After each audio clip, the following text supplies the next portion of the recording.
Hi everyone, it's Margaret here to share my latest doily journal project that I've just completed. It's a beautiful day here in Toronto, gorgeous weather, and so we have lots of beautiful sunshine. So I thought this would be the perfect time to film. So here we are. As you can see, I have the doily journal here. It's a pretty Vernon lady. I love Emile Vernon art, as you guys know, and I've used it in the black and white theme, which is more in keeping with the vintage style of the doily journal. So this is the cover, and what I've done is I was able to find a beautiful trim on a tablecloth, or rather a bedspread. And there's different variations that I've been able to use on that. And as you can see, I've cut out these pointy petals from that particular trim, and I used it to trim the doily page all around, and it's just so pretty. It gives it a gorgeous gorgeous look. And then using layers of doilies, I've layered them, and on top of this I've used some little dangles. Now this is a little bit of a contrasting color, which gives it a little bit of interest. And then just by taking pieces of cut out doilies, just layering one on top of the other to give it a real dimensional look, and added some little buttons on here. And I had this little rosette trim that I had taken off a lady's blouse, and I just dipped it in a little bit of coffee and gave it a very tattered vintage look. And that's what I was trying to achieve on this particular journal. I wanted it to look tattered. Here I have a little crocheted flower, but I did like a little peekaboo that you can, it's like a little tiny journal in itself, and you just flip it up and there's wedding dress appliques inside, which just gives it a little bit of fun. And then another crocheted doily up here, and there you can see the cover. Now I've added some pearl dangles here, and I've used actually 4 ring binders, binder rings, sorry. I'm not a big fan of using binder rings, but I don't know any other better way to bind these journals, and if anyone can make any suggestions, I'd really appreciate it. I mean, it does the job, but you know, I've tried covering the rings before, but I find that when you open the pages, it doesn't slide very well. So I've left these just plain, and I've done it in segments because of the depth of the journal. So I've done 2 on the first couple of pages, then 2 on the last, and then I bound them together with some seam binding, and of course the pearl dangle that I've added here. So the actual first page, again, you can see the result of using the other trim on this page as well. And then I've added again another row of the little petals here.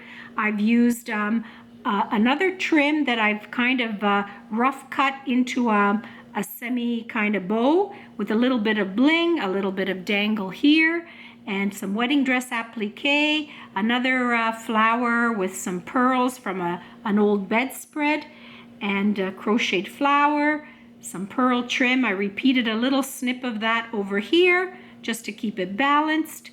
And as you can see, it's another Emile Vernon lady, and she's gorgeous, and she sits in the middle there. So that's that page. The next page, I had a gorgeous, almost like a peachy pink applique that I had taken off a lady's evening dress.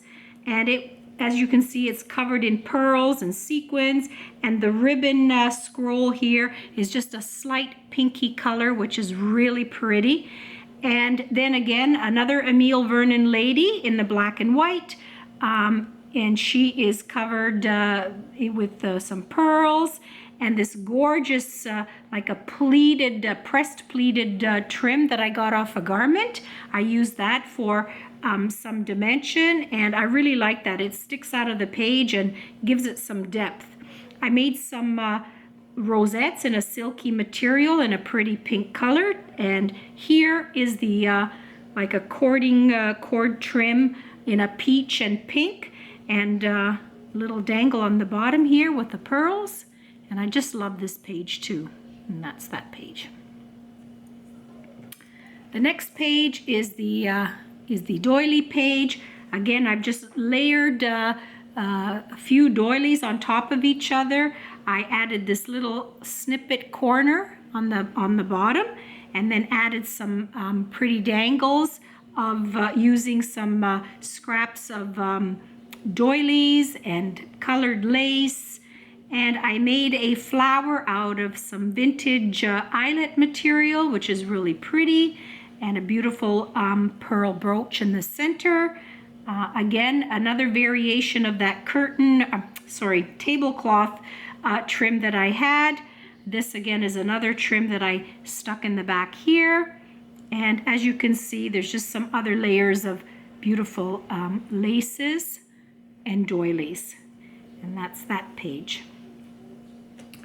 The next page, it's a little different. I added some fringe trim on a little corner here, using the same rosette trim from the cover. I just snipped a portion of it for that side.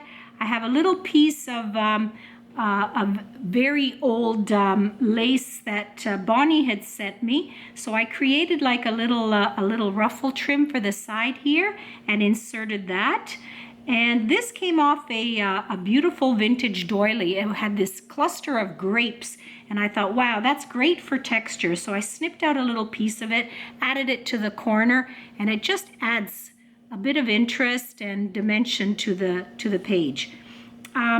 This is a moire and silk rosette layered flower that I had with a little bit of a bling trim in the middle. And this is a little shabby chic ribbon flower from my stash that I added. And I created a little, from a ribbon, some layers of folds, created it into a little like a buckle, and put a little rhinestone buckle on the top of it. And as you can see, it's again another Emile Vernon lady. And she's the star of this page. So there you have that page. The next page, again, the Emile Vernon lady, another version. Some snippets of the same trim as before. I added a little bit of a little snip of Battenberg lace dyed in a very pale pink. Some more of that vintage eyelet material here, trim. And I had these, believe it or not, are the last 3 little tassels from the trim that Bonnie sent me. And here it is. I put it in the corner, and that's it for that trim. Sad to see it go, but anyway, it's in a good place now. These are some ribbon rosettes that I had from a lady's garment. Again, I dipped them in coffee, so especially the tips have kind of browned, which gives it a nice shabby tattered look. And then I had these little embellishments from a lady's blouse that I added again for some texture.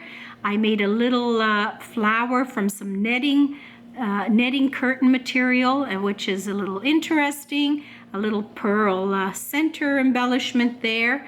And as you can see on this page, I've used a doily that had some really pretty dangles, and that just adds to the dangles of the book. So that's at the bottom of this page here. And finally, the last page, which is the pocket page. Again, using different variations of the same trim. I layered some doilies on top of each other, and then I just created a pocket to store some goodies or whatever you want, and just rough cut some muslin and made little ribbons, and then tied them to create these little bows on the side here. The back is pretty simple. Again, some layers of doilies and little cutout flower, a little wedding applique, and that's it. Now this, as you can see, the side, it's pretty thick.